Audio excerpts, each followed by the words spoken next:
திங்களிடம் செல்லும்பது தன்னோடும் நின்னோடும் இடுக்களோடும் மங்குகடல் இவற்றோடு பிறந்த தமிழோடு பிறந்தோம் நாங்கள்.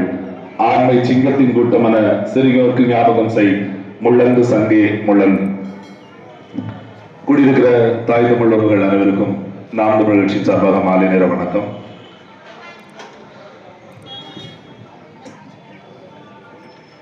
இந்த 2026 சட்டமன்ற தேர்தலை நோக்கி தமிழ்நாட்டில் இருக்கிற அத்தனை கட்சிகளும் தேர்தல் பயணத்தை தொடங்கிவிட்டன என்றே சொல்லலாம். அதுலயும் முதல் கட்சியா நாம் தமிழர் கட்சி யாரோடும் கூட்டணி இல்லாமல் தனித்து போட்டியிடுவோம் என்று அறிவித்து வேட்பாளர்களையும் அறிவிக்க தொடங்கி முதல் களத்தில் வந்து நிற்கிற கட்சினா அது நாம் தமிழர் கட்சி மட்டும்தான். இந்த கூட்டமே ஒரு தேர்தலுக்கான பரப்புரை கூட்டமாகவே நீங்கள் உறுதி செய்து கொள்ளலாம். காரணம், நாம் தமிழர் கட்சியோட 15 ஆண்டுகால வரலாற்றுல தேர்தலுக்கு தேர்தல் நேரத்தில் மட்டும் ஒரு சின்னம் அப்படின்னு கொண்டு வந்துட்டு இருந்த நாம் தமிழர் கட்சி இன்னைக்கு 8 மாசத்துக்கு முன்னாடியே இதாண்டா எங்க சின்னம் அப்படின்னு உறுதி பண்ணிட்டு இன்றைக்கே தேர்தல் பணியை தொடங்கி இருக்கிறோம். விவசாயி சின்னத்தை மறுபடியும் இன்னும் சொல்ல போனா விவசாயம் பண்றதுக்கு முதல்ல உழணும், நாத்து நடுறதுக்கு முன்னாடியே உழுதே ஆகணும். அந்த ஏற்கலப்பைய தோல்ல தாங்கின விவசாயியை நாம் தமிழர் கட்சி இந்த முறை சின்னமாக பெற்று வந்திருக்கிறது. மாற்று அரசியலை முன்வைக்கிற நாம் தமிழர் கட்சி இந்த மண்ணிலேயே ஆட்சி அமைக்க வேண்டும் என்று 15 ஆண்டுகளா பேசிக்கிட்டே இருக்கிறோம்.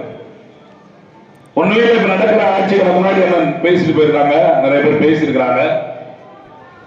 5 ஆண்டுகள் இப்ப நிறைவேறதுக்கு தயாரா இருக்கிறாங்க. 3 ஆண்டுகள் முடிவிலே மாநிலத்தை ஆளுகிற முதலமைச்சர் சொன்னாரு, 99 விழுக்காடு நாங்கள் கொடுத்த வாக்குறுதியை நிறைவேற்றி விட்டோம் என்று சொன்னார். 2 நாளைக்கு பிறகு துணை முதலமைச்சர் சொல்றாரு 85 விழுக்காடு வாக்குறுதியை நிறைவேற்றோம் சொல்றாங்க. முதலமைச்சரோட தங்கையா இருக்கிற அம்மையார் கனிமொழி பேசுறாங்க 90 விழுக்காடு வாக்குறுதியை நிறைவேற்றி விட்டோம் அப்படிங்கிறாங்க. எனக்கு தெரிஞ்சு அப்படின்னா இவங்க சொல்படி ஒன்னே ஒண்ணுதான் நிறைவேற்றல அப்படின்னு திருப்பி இப்ப கூட நேற்றைய தினம் கூட மனு கொடுத்திருக்காங்கல்ல, இந்த மகளிர் உரிமை தொகை அந்த ஒண்ணு மட்டும்தான் நாங்க நிறைவேற்றாம இருக்கோம், முழுசா மத்த எல்லாம் நிறைவேற்றிட்டோம் அப்படின்ட்டாங்க. சரி, அந்த ஒண்ணுதான் அப்படி என்னடா நிறைவேற்றாம விட்டாங்க அப்படின்னு பார்த்தா அவங்க சொன்ன கோரிக்கைகளை நீங்க போய் பாருங்க. நாங்க ஆட்சிக்கு வந்துட்டோம்னு வச்சுக்கோங்களேன், நாங்க இல்ல அவங்க சொன்னவங்க 5 வருஷத்துக்கு முன்னாடி திமுக ஆட்சிக்கு வந்துருச்சுன்னு வச்சுக்கோங்களேன், அனைத்து பெண்களுக்கும் மகளிர் உரிமை தொகை அப்படின்னாங்க. ஆட்சிக்கு வந்த உடனே எல்லாரும் நம்ம மக்கள் இது ஆசைப்பட்டு அடிச்சாப்பட 1000 ரூபாய் வருதா, மாசம் 1000 ரூபாய் வருது, வருஷத்துக்கு 12,000, 5 வருஷத்துக்கு 60,000. எந்த பள்ளிக்கூடத்துல படிச்சோமோ சரியா கணக்கு போட்டு ஓட்டத்துக்கு டம்முன்னு பெட்டி உடைய அளவு குத்திட்டாங்க திமுக. சரிஞ்சல் வந்துட்டாரு, மாமா வந்துட்டாரு, சித்தப்பா வந்துட்டா, பெரியப்பா வந்துட்டான் பாருங்க. இந்த தாய் மாமன் ஜீரோ வர மாதிரி மாசம் சாலி 1000 ரூபாய் தரப்போறாங்க ஓட்ட போட்டாங்க. மனு கொடுத்துட்டு எல்லாம் காத்து கிடந்தா அப்பதான் அறிவிப்பு வருது, தகுதியான பெண்களுக்கு மட்டும்தான் 1000 ரூபாய் கொடுப்போம் அப்படின்னா. இந்த தகுதி எதை வைத்து கண்டுபிடிக்கிறார்கள்? ஒண்ணுமே அது உங்க மாவட்டம் அடே நம்ம தேனி தானே ஒரு காணொலி விளம்பரம் போட்டாங்க பாத்தீங்களா, இந்த 1000 ரூபாய் யாருக்கு கிடைக்கும் சொல்லிட்டு. அது இந்த 1000 ரூபாய் கிடைச்சா எவ்வளவு மகிழ்ச்சியா இருக்குன்னு ஒரு விளம்பரம் போட்டாங்க பாருங்க. தேனி மாவட்டத்துக்காக பெருமைப்பட்டுங்க. ஏன்னா 1000 ரூபாய் உண்மையிலேயே மகிழ்ச்சி அடைஞ்சது தேனி மாவட்டம் தான். ஒரு வீட்டுல சின்ன மீசா வச்சிருக்க மாட்டார் அந்த விளம்பரத்துல, அடே நம்ம கடா மீச அப்படி வச்சுட்டு அங்க உட்காந்துருப்பாரு. வெளியில 2 செயின் அப்படி சோபா செட்டு அப்படி உட்காந்துருப்பாரு. செக்கிதமா அங்க ஒரு அம்மா அங்க உட்காந்துட்டு முதலமைச்சர் கொடுத்த இந்த 1000 ரூபாயில தான் என் பிள்ளைக்கு மருத்துவம் பார்க்க அந்த மருந்துகளை வாங்கக்கூடிய வாய்ப்பு கிடைத்தது. இந்த முதலமைச்சருக்கு நான் நன்றி கூட கடமை பெற்றிருக்கிறேன். மீச மீச அவர் இல்ல, கொஞ்சம் ஆப்சென்ட் ஆயிட்டார். இத அம்மா முதலமைச்சர் பத்தி பேசுவார், வெளியே போயிட்டார். ஏன்னா சீர் வந்துட்டு இருக்க 1000 இந்த போட்டுக்கு 2 செயின் மாசம் என்ன கொடுத்ததுன்னு தெரியல. எது கட்டில புருஷன் மாசம் என்ன கொடுத்தான்னு தெரியல. அம்மா 1000 ரூபாய் தான் பெருசா பேசுறாங்க. மருந்து வாங்குறதுக்கு முதலமைச்சர் கொடுத்த 1000 தான். இந்த 4 ஆண்டு முடிஞ்சிருச்சு. இன்றைக்கு வரைக்கும் மகளிர் உரிமை கிடைக்காம ஒவ்வொரு ஊர்ல எத்தனை பேர் மனு கொடுத்துட்டே இருக்காங்க தெரியுமா? கொடுத்த ஒரு வாக்குறுதி எல்லாருக்கும் ஞாபகம் இருக்க வாக்குறுதி அது ஒண்ணுதான். மற்றதெல்லாம் நம்ம தான் நினைவுட்டணும். அதான் ரொம்ப எளிமையா ஞாபகம் இருக்கும். அந்த வாக்குறுதியை இன்றைக்கு வரைக்கும் நிறைவேற்ற முடியல. ஆனா அமைச்சர்களும் முதலமைச்சரும் மாறி பேசுறாங்க, நாங்க 90, நாங்க 95, 99 பார்டர்ல படுத்து கிடக்கும். இப்ப தாண்டிடுவோம் அப்படிங்கிற அளவுக்கு. இதுல வேற 2036 வரைக்கும் அவங்க அப்பா வீட்டு சொத்து. அப்படி திமுகவுக்கே தமிழ்நாட்டை எழுதி கொடுத்தது போல 2036 நாங்க தான் முதலமைச்சர் ஆயிடுவோம். நீங்க சிந்திச்சு பாருங்க. ஒரு ஆட்சியாளர் இந்த கட்சி கிட்டத்தட்ட 7 முறை ஆட்சியில் இருந்துச்சு. அவங்க அப்பா முதலமைச்சர், அவங்க அப்பா முதலமைச்சராக இன்றைக்கு முதலமைச்சராக இருப்ப துணை முதலமைச்சர், இன்றைக்கு இவர் முதலமைச்சர், இவர் பையன் துணை முதலமைச்சர். இப்படி குடும்பத்தில் 3 தலைமுறை வாரிசுகள் முதலமைச்சர் பொறுப்பில் உட்கார்றாங்க. இத்தனை முறை ஆட்சியில் இருந்தும் இந்த மண்ணில் ஏதாவது ஒரு சின்ன சாதனை நம்ம சொல்ல முடியுமா? ஓட்டு இருக்கும்போது என்ன சாதனை சொல்றாங்க? இந்த மக்களுக்கு கல்வி இலவசமா கொடுத்துருக்கோம், திமுக ஓட்டு போடுங்க கேட்க முடியுமா? மருத்துவத்தை எளிமையாக்கி தரமாக்கி அனைவருக்கும் சமமான தரமான மருத்துவத்தை கொடுத்திருக்கிறோம், வாக்கு செலுத்துங்க. அரசு மருத்துவமனைகளை அத்தனை அறுவை சிகிச்சையும் செய்து கொள்ளலாம், நீங்கள் வாக்கு செலுத்த வேண்டிய சின்ன திமுக சொல்ல முடியுமா? திமுக குடிக்கிற நீர் முதல்ல எல்லா ஊருக்கும் வந்துருச்சு. எல்லாருக்கும் நல்ல குடிநீர் நீரை வீட்டு வழியிலே பாச பைப்லே கொடுக்கிறோம், நீங்க ஓட்டு போடுங்க திமுக சொல்ல முடியுமா? நல்ல தரமான சாலை, நல்ல பாலம். பாலம் சொன்ன உங்களுக்கு நினைவுறதா இல்லையா? 2-3 நாளைக்கு முன்னாடி நாமக்கல்ல முதலமைச்சர் தரமான ஞாபகம் இருக்குல்ல? நல்ல வேலை முதலமைச்சர் உயிர் விளைத்துக் கொண்டார். என இடைத்தேர்தல் சகிக்க முடியல. ஆமாங்க, ஈரோடு கிழக்கே நம்மளை சாவடி. அவங்க செத்து நம்ம கூட விளையாடுறாங்க. அப்ப ஜாவே மகன் ஜாவே, நீ சாவ இழவு எங்களுக்கு கேட்டா அப்படிங்கிற மாதிரி இவங்க இடைத்தேர்தல் நமக்கு எதுக்குங்கிற. அதனால பரவாயில்ல, பாலம் விழல, கீறிக்கிட்டு இருக்குது. அப்புறம் அதிகாரிகள் பேசுறாங்க, எது முதலமைச்சர் மறுநாள் திறக்க போறாரு, திறக்க போகிற பாலம் பிளந்துகிட்டு இருக்கு. சரி, திறக்க போற பாலம் தான் பிளந்துகிட்டு இருக்குன்னா நெடுஞ்சாலைத்துறை அமைச்சர் ஒரு கட்டடத்தை சரிவாக போய்கிட்டு இருக்காரு. நெடுஞ்சாலைத்துறை அமைச்சர் இப்படி தாண்டிட்டாரு, கூட வந்து அதிகாரியை காணும். ஒரு படத்துல பார்த்திருப்பீங்களா, டோமன் மிச்சர் உள்ள போயிருவாங்க. அப்ப வடிவில் அந்த சர்க்கஸ் கப்பல், ஐயோ அங்க பார்த்து இங்கேயே பாக்குறாங்களே அப்படி பாரு.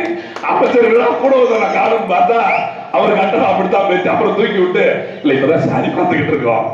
எப்படி காஞ்சிபுரத்துல பள்ளி கட்டணம் திறந்து வச்சுட்டாங்க. 3 மாசம் பிள்ளைங்க எல்லாம் 9 மணிக்கு அந்த பிரேயருக்காக வெளியே போயிட்டாங்க. வகுப்பு வெளியில மைதானத்துல மேற்கூரை இடிஞ்சு அந்த காத்தாடியோட விழுந்துருச்சு. நீங்க நினைச்சு பாருங்க, குழந்தைகள் உள்ள இருந்திருந்தா. எந்த அரசு கட்டுப்பாடும் சவால் விடுங்க, அரசு அதிகாரிக்கே சவால் விடலாம். 90க்கு முன்னாடி கட்டிய கட்டடங்களை போல, 62ல இருந்து 70 வரைக்கும் கட்டிய கட்டடங்களை போல ஏதாவது ஒரு அரசு கட்டடம் இன்னைக்கு சமமா சரியா இருக்கு, தரமா இருக்குதா? இருக்கு சொல்ல முடியுமா? எல்லா இடத்திலும் லஞ்சம், எல்லா இடத்திலும் உள்ளது. நமக்கே தெரியுங்க. நம்ம போது ஒரு ஊராட்சி தலைவரா இருக்கலாம், பேரூராட்சி தலைவரா இருக்கலாம், யூனியன் பெருந்தலைவரா இருக்கலாம், எம்எல்ஏ இருக்கலாம், எம்பியா இருக்கலாம். அதுக்கு முன்னாடி எப்படி இருந்தாங்க, ஆட்சி பொறுப்புக்கு வந்ததுக்கு அப்புறம் எப்படி இருக்காங்க நமக்கே தெரியும். இப்ப கூட ஒரு பேச்சு பண்ணல, குழந்தை பிறக்கிறதுக்கு வாங்குற சான்றிதழ் முதற்கொண்டு இறப்பு சான்றிதழ் வரைக்கும் கையிட்டு கொடுக்க வேண்டியிருக்குது. இல்லன்னு இந்த கட்சியாவது இல்லைன்னு சொல்ல முடியுமா? சரி, அதை மாற்றி காட்டுறோம், எங்களுக்கு ஓட்டு போடுங்க சொல்லுவாங்களா? என்ன சொல்ல வராங்க? நாங்க உங்களுக்கு பெண்களுக்கு இலவச பேருந்து கொடுத்தோம், ஓட்டு போடுங்க. மாதம் 1000 ரூபாய் கொடுத்தோம், ஓட்டு போடுங்க. 7 முறை ஆட்சியில் இருந்த பிறகு கூட உங்களுக்கு இலவசம் கொடுத்தோம் ஓட்டு போடுறோம்னு சொல்ற ஆட்சி தான் இருக்க ஒழிய இதை செய்து கொடுத்தோம் எங்களுக்கு வாக்கு செலுத்துங்கள் அப்படின்னு சொல்ற ஆட்சி இன்றைக்கு வரைக்கும் இல்ல. அதனாலதான் நாம் தமிழர் ஆட்சி இங்க வரணும்னு சொல்றோம். இப்படி கேடுகட்ட ஆட்சியெல்லாம் ஒழித்து கட்டிட்டு ஒரு நல்ல அரசியல், அரசியல் என்பது மக்களுக்கானது. மக்கள் தான் யாரு? சிவாஜி படத்துக்கு சொல்ற, எம்ஜிஆர் படத்துக்கு சொல்ற மாதிரி அவங்க வீட்டு பிள்ளைகளுக்கு இல்ல, நாட்டு மக்களுக்கானது. இந்த அரசியல் மக்களுக்கு என்ன தேவை என்பதை தெரிந்து கொண்டு அதை கற்றுணர்ந்து மக்களுக்கு தேவையானவற்றை பிரதிபலிப்பதற்காக செய்வதற்காக ஒரு கண்ணாடி மாதிரி இருக்கணும் ஆட்சியாளர். மக்களோட மனங்களின் கண்ணாடி மாதிரி இருக்கணும். மக்களின் தேவை உணர்ந்து குறிப்புணர்ந்து ஒரு தாய் எப்படி தன் பிள்ளைகள் எதை தேடுகிறார்கள், எதை விரும்புகிறார்கள் என்று குறிப்புணர்ந்து செய்கிறாரோ அதுபோல ஒரு தலைவர், ஒரு ஆட்சியாளர் அமைகிறாரா, அவதான் ஒரு ஆட்சி அமையும், நல்ல ஆட்சி அமையும் சொல்றாங்க. அப்படி ஒரு ஆட்சியாளர் இருக்கிறாங்களா? யோசிச்சு பாருங்க. கொரோனா காலத்துல இந்த சாராய கடை எல்லாம் மூடி வச்சிருந்தாங்க. அதுக்கு முன்னாடி மூடுறதுக்கு முன்னாடி கூட அதிமுக ஆட்சி நினைக்கிறேன். எங்க அண்ணன் கேட்டியாரு, எங்க பகுதியில் விருதுநகர் மாவட்ட அமைச்சர் அவர் தான் பத்திரிகையாளர் கேட்கும்போது அப்படி இப்படிலாம் சட்டு போட்டு நிப்பாட்ட முடியாது தம்பி, கை கிடு நடிக்கிற அப்படின்ட்டார். ஏன்னா அடிக்கிறது பாருங்க தரக்கு நம்மால, அதனால அவர் வெளிப்படுத்துறாரு. சரி விடுங்க, அதை இருந்து போட்டோம். சரி அமைச்சரே சொல்றாரு அப்படின்னு நிப்பாட்ட முடியாது பாருங்க, சரக்கு அடிச்சு அப்படிதான் பழகிறாங்க பாருங்க. ஏன்னா இன்னைக்கு கூட தேனியில காலையில திருமண வீட்டுக்காக கிளம்பி நிக்கிறோம், விடுதிக்கு வெளியில ஒருத்தர் காலையில 9 மணிக்கு ஏற்கனவே பாதி பூஸ்ட் அடுத்த ரவுண்டுக்கு ரெடி பண்ணிருக்காங்க 5 ரூபாய்ங்க, அதை 10 ரூபா இது வேற பக்கத்துல இருக்காரு போயாங்க ஓட்ட கட்டணையா அண்ணன் கட்டணையா, ஐயோ வெள்ள சட்டை அண்ணன் கட்டணா நீ வெளியே சண்டை. இவர் வந்து எட்டி பார்க்கற பைக்ல 150 ரூபாய்க்கு மேல இருக்கு. என்னடா தொலைநோக்கு பாரு, நைட்டு கடிக்க வேண்டியிருக்கு, 12 மணிக்கு ரெடி பண்ணியாச்சு, அடுத்து படுக்கும் போது அளவுக்கு அந்த அளவுக்கு இப்ப சாரை இப்படி இருக்கிறதுனால அப்படியே பழகிட்டாங்க அவருக்கும். சரி சொல்ற மாதிரி நடுகிறோம் அப்படின்னு பார்த்தா கொரோனான்னு ஒண்ணு வந்துச்சு, கடையை மூடிட்டாங்க. ஒரு பேர் சாவலங்க, சரக்கு இல்லைன்னு சொல்லி ஒரு பேர் சாவல. உண்மையிலே செத்துருந்தா கூட நாங்களும் சந்தோஷப்பட்டுருவோங்க. இந்த நாட்டுல மது வேணும்னு ஒரு கூட்டம் போராடுறா சொன்னாங்கல்ல, செத்துருந்தா கூட மகிழ்ச்சி அடைஞ்சிருப்போம்.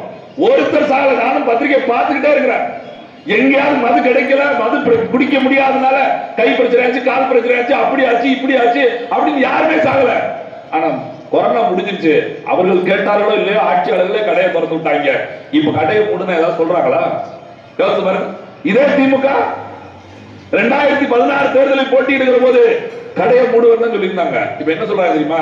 அது 2016 சொன்னோம், அதான் தோத்துட்டோம்ல. இப்ப 21 நாங்க ஜெயிச்சோம், 21 நாங்க சொல்லல தெரியுமா?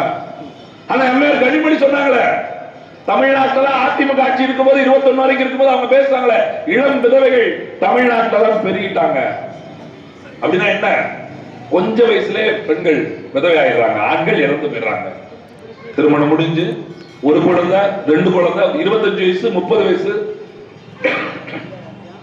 அப்படி அவங்க மரணம் அடைந்ததால இளம் விதவைகள் எண்ணிக்கை அதிகமாயிடுச்சு. சொன்னாங்களா இல்லையா? இன்னைக்கு அதை பத்தி கேளுங்க கனிமொழிட்ட. நான் எனக்கு முன்னாடி பேசுனேன், அண்ணன் வேலை சொன்னார்ல, மைக்கு நீட்டிங்கன்னா போதும் ஓடிடுவாங்க.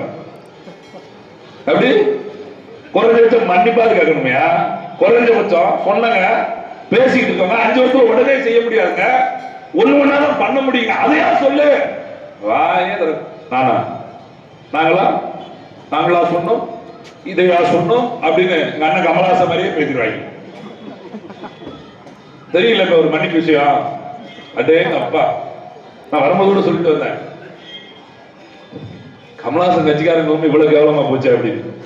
ஏன்னா கட்சிக்கு போஸ்ட் விட்டுருவாங்கன்னு பார்த்தா படத்துக்கு போஸ்ட் விட்டு வச்சிருக்காங்க. என்னடான்னு கேட்டா அவர் பேர் உண்மையை சொல்லிட்டாரு. ஆமா சொல்லிட்டாரு. சொன்னதை உறக்க சொல்லுவாரா இல்ல திருப்பியாவது சொல்லுவாரா? அங்கிருந்து ஒரு கத்திக்கிட்டே இருக்கா. திமுக கூட்டணியில் கமல் இருக்கிறாரு, கமல் பேசுறாரு, தமிழில் இருந்தான் கன்னடம் பிறந்தது. திராவிட முன்னேற்ற கழகத்தின் கூட்டணியின் சார்பாக மாநிலங்களவை உறுப்பினராக தேர்ந்தெடுக்கப்பட்டிருக்கிறார் கமல். கமல் எப்படி வந்தார் தெரியுமா? கட்சிக்கு கட்சி தொடங்கணும்னா அப்படி தூக்கிட்டு வந்தாரு கையில. எதை நீங்க ரிமோட் நினைச்சிடக்கூடாது, டார்ச் லைட் தூக்கிட்டு வந்து எதை உடைச்சாரு? கலைஞர் டிவி உடைச்சாரு. அது ரொம்ப கவனமா இருக்கணும். கலைஞர் இந்த குடும்ப டிவி தான் நம்மளை கொடுத்து எடுத்துச்சு அப்படின்னு சொல்லி கலைஞர் டிவி உடைச்சாரு. பீஸ் கீஸ் பிடிக்கிற கூடாது, சுவிட்ச் கீச் எல்லாம் போயிடக்கூடாது சொல்லி நேர எரிஞ்சு உடைச்சாரு. உடைஞ்சது நம்ம டிவி நான் ஜாத்து, ஏன்னா மூஞ்சிலாம் எரிஞ்சாரு. இப்ப எங்க போய் நிக்கிறாரு?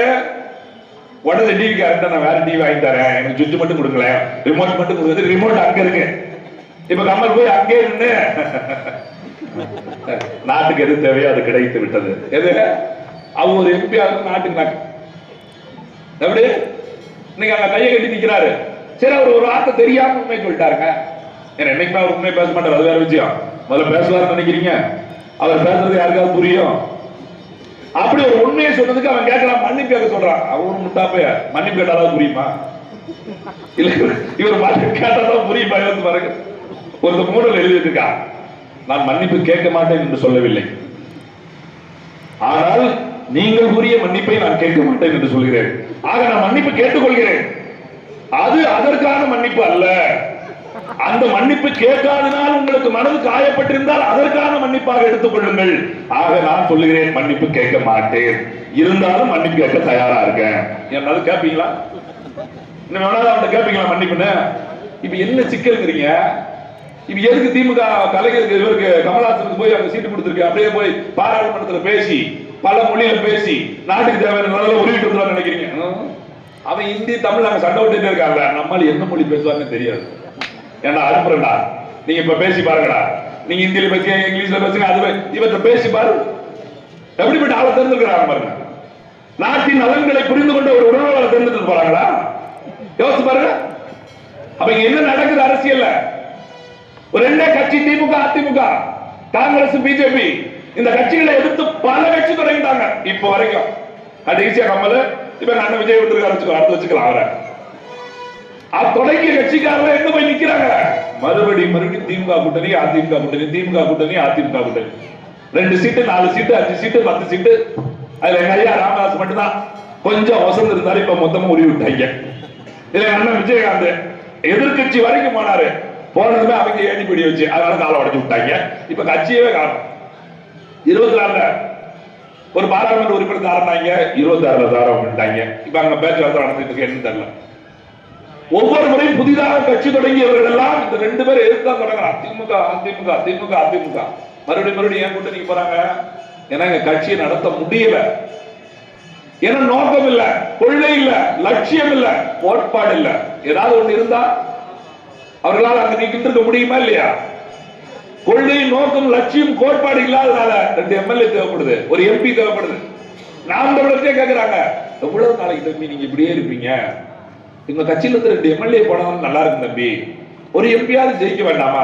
இந்த 2026ல ஒண்ணுன்னு கணக்க தொடங்கிடுவீங்களா? யோசிச்சு பாருங்க. ஒரு பத்திரிகையாளர் சந்திப்புல ஜி.கே. மணியும் அன்புமணி ராமதாசும் பேசுறத கேட்டிருப்பீங்க.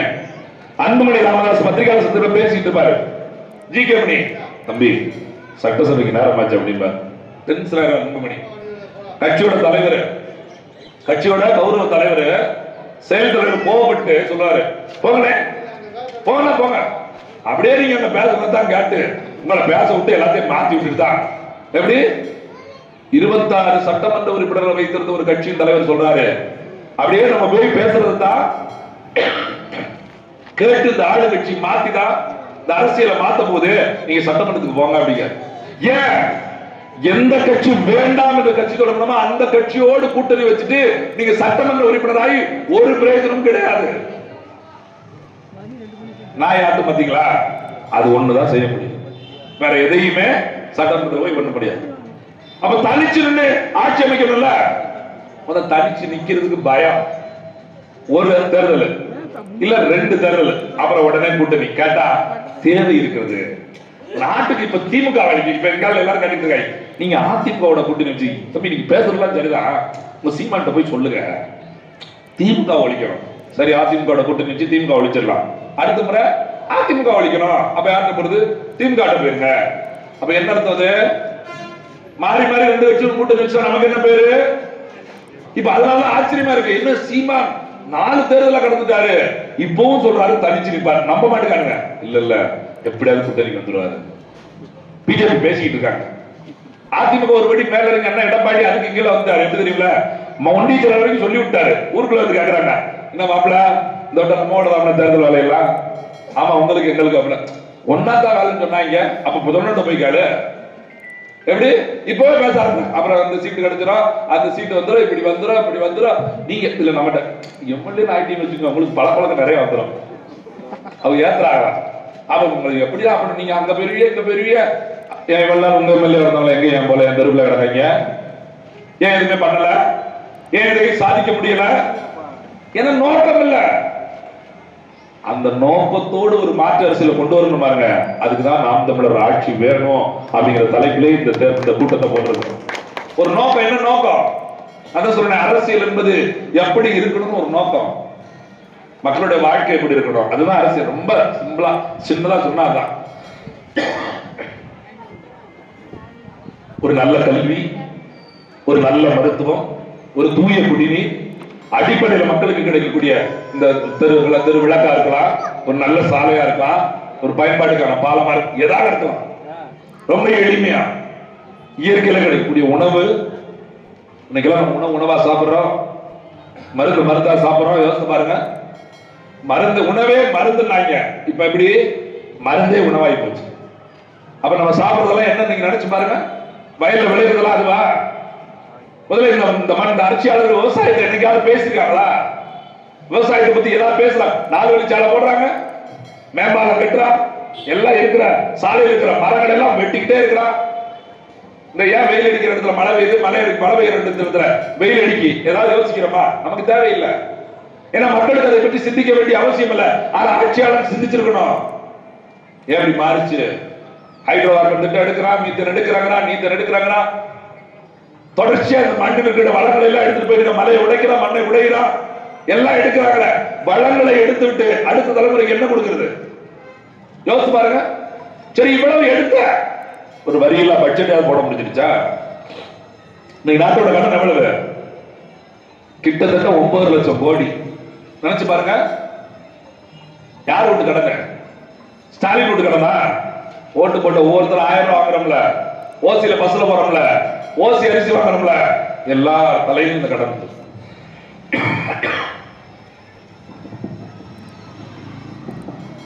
இவ்வளவு இயற்கை வளங்களை கொள்ளையடித்த பிறகும் கூட ஒரு நல்ல ஆட்சியை வருமானம் வந்துருச்சு, செய்ய முடியல.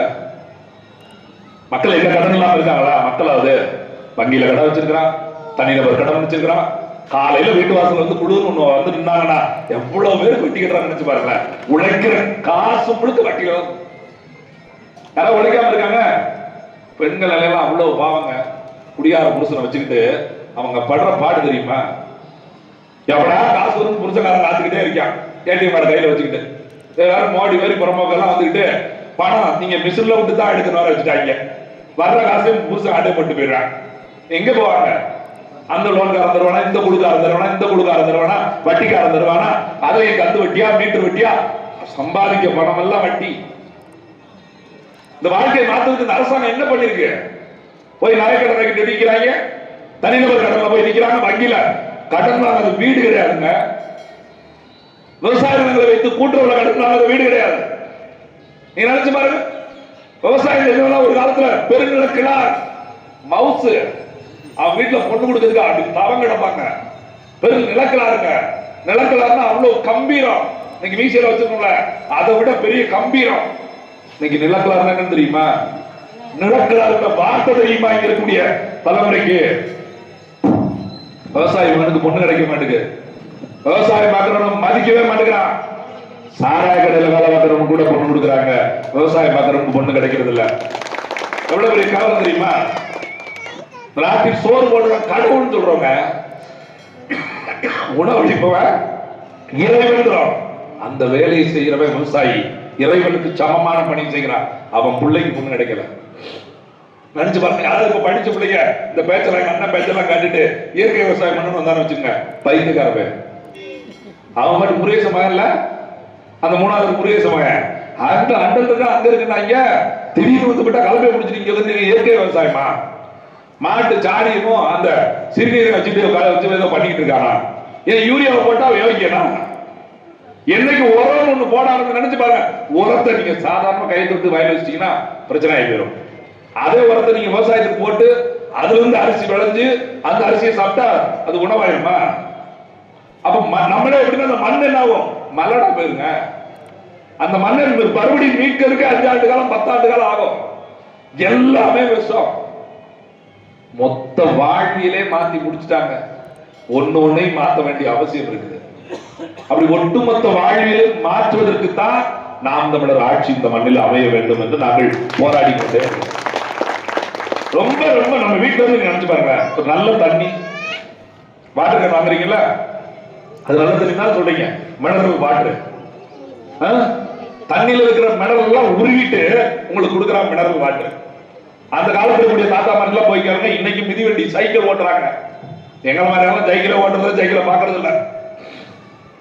எடுத்தா வண்டி இல்லைன்னா பைக் அப்படின்னா போயிட்டான். இந்த தண்ணி வேற குடிச்சு நிலைமை என்ன தெரியுமா? உட்காந்து நிக்க முடியல, நின்னா நிக்க முடியல, மூட்டு செத்து போச்சு. 60 வயசுல அவர் சைக்கிள் ஓட்டிட்டு இருக்கார், மிதிவண்டி ஓட்டுற தாத்தா. வேற எந்திரிச்சு நிக்க முடியலங்க, நின்னா 30 வயசுல உட்கார முடியலங்க. காரணம் என்னது? இந்த தண்ணி தான்.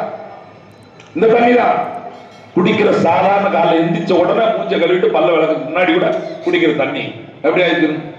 இந்த கிராமத்துல எங்க ஊர்ல எல்லாம் பச்சை தண்ணி பதில் நீச்சல் தண்ணின்னு சொல்லுவாங்க. சோத்துல ஊத்த தண்ணி பாத்தீங்களா? நைட்ல தண்ணி ஊத்தி வைப்பாங்க, அதைதான் கொடுப்பாங்க. அந்த தண்ணி ஒரு சப்பு குடிச்சா போதும், அப்புறம் சாப்பாடு ஒரு 8 9 மணிக்கு மேல சாப்பிட்டுக்கலாம். இப்ப அதை குடிக்கிற மாதிரியா இருக்கு. அந்த அரிசி எல்லாம் நீங்க போட்டு சோறெல்லாம் வச்சுக்கின்னு வச்சுங்களேன், காலையில அடிக்கிற அந்த நாத்தம் இருக்கு பாருங்க, அந்த தண்ணியெல்லாம் குடிக்க முடியறதில்ல. இப்ப வழுதலியே வைக்கிறது இல்ல. வழுதலி ஒன்று சோத்துல வடிக்கிற தண்ணீரை, டீ குடிக்கிற டீ, காஃபி, மில்க் குடிக்கிறோமா பால், அதெல்லாம் அப்பெல்லாம் கிடையாது. வீட்டுல சாயங்காலம் வேலைக்கு போயிட்டு வந்து சோறு பண்ணனா சுடுதண்ணி இருக்கு பாருங்க, அதுதான் எல்லாமே. அவ்வளவு சத்தான பொருள். இப்ப அப்படியெல்லாம் வடிச்சு தெருவுதான் போகுது. பாதி வீட்டுல வடிக்கிறது இல்லையா, குக்கர் 3 விசில் எல்லாம் சரியா போயிடும், முடிஞ்சு போயிடும். எங்க அக்கா மாதிரி மக்கா பிள்ளைலாம் பார்த்துக்கிட்டே இருக்காங்க, என்ன சமைக்க இன்னைக்கு மாமா இதை சமைக்க சொல்லியிருக்காரு, அது ஒரு விளம்பரம் கூட போட்டாங்க. ஏதோ சமைக்கிறதுக்கு சப்பாத்தி எப்படி சமைக்குது, எத்தனை விசில்ல சமைக்கணும் chapati, how to make the whistle, சப்பாத்திக்கு விசில் அப்படிங்கிற அளவுக்கு எதை எப்படி பார்க்க தெரியாத அளவுக்கு மாறி போயிடுச்சு. ஏன் பழக்க வழக்கமே மாத்தினுட்டா அப்படியே அரசியல கொண்டு போயிட்டாங்க. நீங்க நினைக்கலாம், தம்பி நம்ம வீட்டுல நடக்கிற இந்த மாற்றத்துக்கும் அரசியலுக்கு என்ன தம்பி உண்டுங்க. அரசியல்வாதி நினைச்சு இன்னைக்கு இயற்கை விவசாயம் தான் பண்ணணும்னு அரசு ஒரு சட்டம் போட்டுருச்சு, உரத்துக்கு தடை, அவ்வளவுதான் முடிஞ்சு, வாழ்வே மாறி போயிடும். மினரல் வாட்டருக்கு தடை, இங்க மண்ணல்ல கூடாது, மலையை உடைக்க கூடாது, அங்கங்க கிடைக்கிற தண்ணிகள் தூர்வார் அங்கே குளங்களில் சேமிக்கப்பட்டு ஆறுகளில் சேமிக்கப்பட்டு வடிகட்டி சுத்த குடிநீர் கொடுக்கப்படும். முடிஞ்சு ஆட்சி, அவ்வளவுதான் முடிஞ்சு. ஒரே சட்டம். நீங்க நினைக்கலாம் உமா பேசுறது மைக் கிடைச்சா ஆமாடா 1000 பேசலாம், எல்லாமே செய்ய முடியுமா அப்படின்னு தோணும்ல. உங்களுக்கு நினைவு இருக்கா, ஒரு நாள் ராத்திரி 8 மணிக்கு உங்க வீட்டில் இருக்கக்கூடிய பழைய நோட்டுகள் எல்லாம் செல்லாது என்று அரசாங்கம் அறிவித்து விட்டது. யாராவது நம்பி இருக்கமா? நாம உழைத்து சேர்த்து வந்த பணத்தை செல்லாதுன்னு எவனாவது பைத்தியக்காரர் சொல்வார், நம்பி இருக்கீங்களா? ஆமா சொன்னார் ஒரு பைத்தியக்காரர், அவருக்கு பேரு பிரதமர். அப்படி ஒரு பைத்தியக்காரன் சொன்னா அவருக்கு பேரு பிரதமர். காரணம், நீங்கள் செலுத்திய வாக்கு, அவரிடமிருந்த அதிகாரம். ஒண்ணுமே பண்ண முடியலையே. புதுரோட்டை மாத்துறதுக்கே நாட்டில் பல பேர் செத்து போயிட்டான் வரிசையில் நின்று. அப்ப முதலமைச்சர் நினைச்சா, பிரதமர் நினைச்சா, ஆட்சியாளர் அதிகாரம் இருப்பவன் நினைச்சா எது வேணாலும் செய்ய முடியும். நாளைக்கே நாம் தமிழர் ஆட்சி. எங்க அண்ணன் சீமான் முதலமைச்சர்,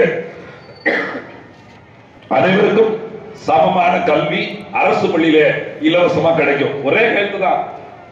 எல்லாரும் நினைக்கிறாங்க, பேசுறாரு சீமான் பேசுறாரு, அதெல்லாம் நடைமுறை சாத்தியம் வருமா? எப்படி கள்ளு குடிச்சுக்கிட்டு இருந்த தமிழனை கல்லை தடை செய்துவிட்டு சாராயம் ஒன்ன கொண்டு வந்து அவனுக்கு அந்த மது போதையை காட்டி இன்னைக்கு மது இல்லாமல் இருக்கவே முடியாது அப்படிங்கிற நிலைமைக்கு கொண்டு வர முடியும்.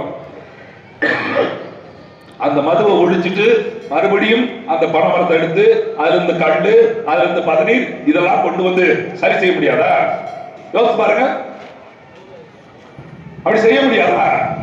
சரி, இப்படி அதை மாத்திர அந்த ஆட்சியாளருக்கு அதாவது தெரியுதாங்க.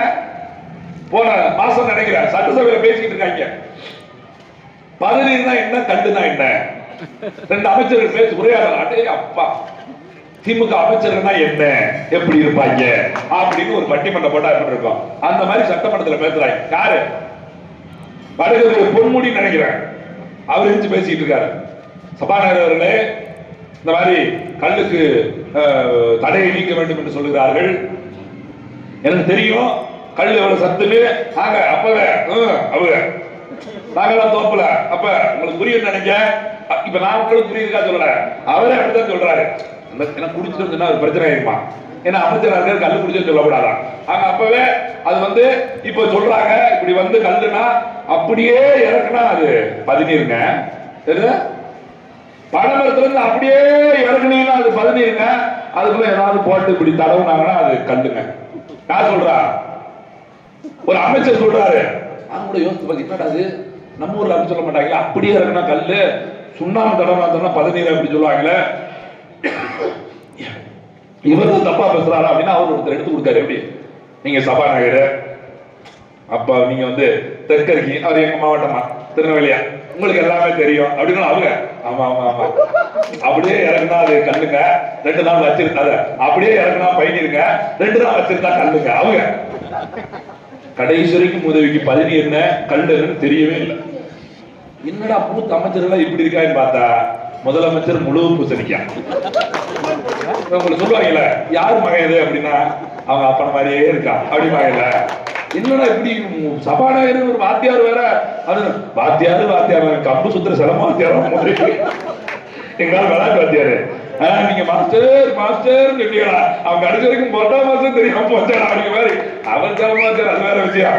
இவர் சபாநாயகர் இருக்கணும்னு ரொம்ப தெரியும் நினைச்சு பார்த்தா கடைசியில் அவங்க பாருங்க, அவர் முதலமைச்சர் போன ஆட்சி தேர்தல் ஓட்டு கட்ட போது இது தூத்துக்குடி மாவட்டம் கோயில்பேட்டில் வச்சு கொடுத்தாங்க. இப்படி கொடுத்தா அவர் வேற கேமரா வேற இருக்கு. வெள்ளந்தியான மனுஷங்க. அவர் முதலமைச்சர் மாதிரி ஒரு நல்ல மனுஷனை பார்க்கவே முடியாது. அப்பட்டமா ஒத்துக்குவார். ஏன்னா அந்த ரூம்ல சொல்லி கொடுப்பாங்க, மண்டையில் இருந்தா தானே நிக்கும். கேட்க ஒரே நேரத்தில் 9 சொல்லி கொடுத்தா எப்படி நிக்கும்? முடியல. அந்த மாதிரி என்ன சீனி சக்கரை போட்டீங்களா? நல்ல வேலை கொஞ்சம் புளிச்சா கல்ல குடிக்காம என்ன கேட்டுப்பாரு. கல்ல கொடுத்துருந்தா என்ன ஓட்டியும் கேட்பாரு. என்ன நீச்சல் தண்ணி ஏதாவது ஊற்றி ஊற்றி விட்டீங்களா? புளிச்ச அவங்க அந்த தண்ணியெல்லாம் பார்த்துக்க மாட்டாங்க. புளிச்ச தண்ணி நீச்சல் தண்ணிலாம் அவங்களுக்கு தெரியும் நினைக்கீங்க. நினைச்சு பாருங்களேன், ஒரு முதலமைச்சர் அவங்களுக்கு இருக்கிற அமைச்சர்கள் அவங்க தான் சொல்றாங்க கல்ல ஆபத்து, சரக்கு தான் நல்லா இருக்கும், சரக்கு ஒன்றும் பிரச்சனை இல்லை. இப்ப என்ன தெரியுங்கள, சரக்குல 10,000 கோடி ஊழல், 10,000 1000 இப்ப 100 வந்துட்டாங்க. ஏன் டெல்லி போய் படுக்கிறாங்க நீங்க? நான் டெல்லி பக்கமே போக மாட்டேன், மோடியை நான் தான் 1ஆம் நம்பர் எதிர்ப்பேன் அப்படின்னாரு. இப்ப நிதி ஆயோக் கூட்டத்தில் உட்காந்துக்கிட்டு மோடி மாதிரி ஒரு நல்லவர் கிடையாது, அவரிடம் சிறந்த தொலைநோக்கு திட்டம் இருக்கிறது, உன்னை இன்னைக்கு உள்ள விட போறாரு. அந்த தொலைநோக்கு திட்டம் எனக்கு தெரியுது. அதை மறந்துட்டாங்க. ஏ தெய்வமே வாடா நாயே அப்படின்னு நான் வந்திருப்பேன். என்ன நாங்களும் பார்க்கலாம்னு பார்த்தா ஒரு நாள் இதாகி போச்சு. டெல்லியில தான் இருந்தோம். அப்ப சரி முதலமைச்சர் வந்திருக்காரு, எப்படித்தான் காலில் விடுதான்னு பார்த்துருவோம் மோடினா நம்மள அந்த பாராளுமன்ற பக்கமே விட மாட்டேன்ட்டாங்க. ஒரே தேர்தல் ஆணையம் பிசியோ இப்படி ஏமாத்தி கூட்டு வந்துட்டாங்க. நினைச்சு பாருங்களேன், மோடி திமுக தான் பிஜேபிக்கு முதல் எதிரினாங்க. இப்பதான் புரியுது, மோடிக்கு முதல் நண்பரு திமுக தான். ஏன் சொல்லுங்க, அவர் கூட்டணி இருக்கிற நிதிஷ்குமார் போகல அந்த கூட்டத்திற்கு, போகல. ஆனா கூட்டணி இல்லாத எதிர்க்கிற ஸ்டாலின் போய் உட்கார்ந்து இருக்கிறாரு. அப்ப ஒரே ஊழல் தான், ஒன்னதான் தொட்டிருக்கா டாஸ்மார்க்ல அட்மிட்டுன்னு. ஏற்கனவே முதல் தொட்டாங்க 10 ரூபா பாலாஜி, ஒரு 1.5 வருஷமா உள்ள வந்தாரு. இப்ப திருப்பி தூக்கிட்டா என்ன ஆகும் அப்படின்னு பார்த்தாங்க. இப்ப அடுத்த அடி மகன் தலையில வச்சிருக்காங்க. இந்த வர ஈசன் தலையில வைப்பான்னு சொல்லுவாங்க கதை, அது மாதிரி அடுத்த அடியை மோடி தூக்கி உதயநிதி ஸ்டாலின் தலையில வச்சிருக்காரு. அவங்க நண்பர்லாம் லண்டன் ஓடிட்டாங்க. கேட்டா பணம் எங்க இருக்குது, இங்க இருக்குது, அங்க இருக்குது, இங்க சுத்துறாங்க. நாங்கள் பயப்பட மாட்டோம், நாங்கள் ஒன்றும் செய்ய மாட்டோம், எங்கிட்ட இருக்கிற அமைச்சர் எம்எல்ஏ எம்பி இருக்காங்க தெரிஞ்சுக்குங்க அப்படின்னு வேற ஒரு ரவுண்டு கட்டுறாங்க. ஏன் உங்களுக்கு தைரியம் இருந்தா, நெஞ்சில துணிவு இருந்தா, வண்டியில கண்ணம் இல்லைன்னா நேரில் வந்து பேச வேண்டியதான, மக்கள்கிட்ட பேசுங்க. 40 பாராளுமன்ற உறுப்பினர்கள் இன்றைக்கு வரைக்கும் பாராளுமன்றத்தில் என்ன சாதிச்சீங்க? இந்த நாட்டின் நலனுக்காக என்ன பேசுறாங்க? ஒண்ணு இல்லையங்க, ஒண்ணு பேச முடியலையே. இப்படிப்பட்ட ஆட்சியாளர்களை இத்தனை வருஷம் வச்சிருக்கோம். அவங்க தான் வரப்போறாங்க. அடுத்த தெரியும், நாங்க தான் 36ல நிக்க போறோம், நாங்க தான் மறுபடியும் ஜெயிக்க போறோம், எங்களை எந்த பொம்மனாலும் ஒண்ணுமே பண்ண முடியாது. ஏன் எல்லா தொலைக்காட்சி எங்கிட்ட தான் இருக்கு, உங்களை காட்டா தானே மக்களுக்கு தெரியும். நாங்க சொல்றதை போடுவாங்க. ஏன்னா தொலைக்காட்சி எல்லாம் வியாபாரம் ஆகி போச்சு. என்னைக்கு கல்வி வியாபாரமானதோ, என்னைக்கு மருத்துவம் வியாபாரமானதோ, என்னைக்கு குடிநீர் வியாபாரமானதோ, தொலைக்காட்சியும் வியாபாரத்தன்மையாக மாறிடுச்சு. அரசு ஆட்சியாளர் என்ன சொல்றானோ அதுக்கு மட்டும்தான் மண்டையா இருக்கும். பாருங்க உட்காந்துருப்பாங்க. இப்ப போய் இன்னைக்கு கூட போய் பாருங்க, நடந்துகிட்டு இருக்கு டிபேட், எது விவாதம். இங்கிட்ட திமுக ஒரு ஆளு, அங்கிட்ட ஒரு பிஜேபி ஒரு ஆளு. இதுல நாம் தமிழர் எப்படா கூப்பிடவா கூப்பிட வேண்டாமான்னு யோசித்து எடுப்பாங்க. அதுக்கப்புறம் 2 பேரும் கொடுத்துருவாங்க. ஒருத்தர் யாரு, அரசியல் விமர்சகர், ஒருத்தர் பார்வையாளர். அவங்க வந்து அரசியலை பாக்குறாரா, இல்ல என் தம்பி இப்ப எனக்கு பேச போற இடுமான கார்த்தி தம்பியை கூப்பிட்டுட்டாங்கன்னு வச்சுக்கங்களேன், உண்மையிலே சொல்றேன், அன்னைக்கு அது வந்த விஷயத்தான் சொல்ல. சாதாரண பிள்ளை, அவங்க வயசுக்கு 3 வயசு 3 மடங்கு இளைய பிள்ளை.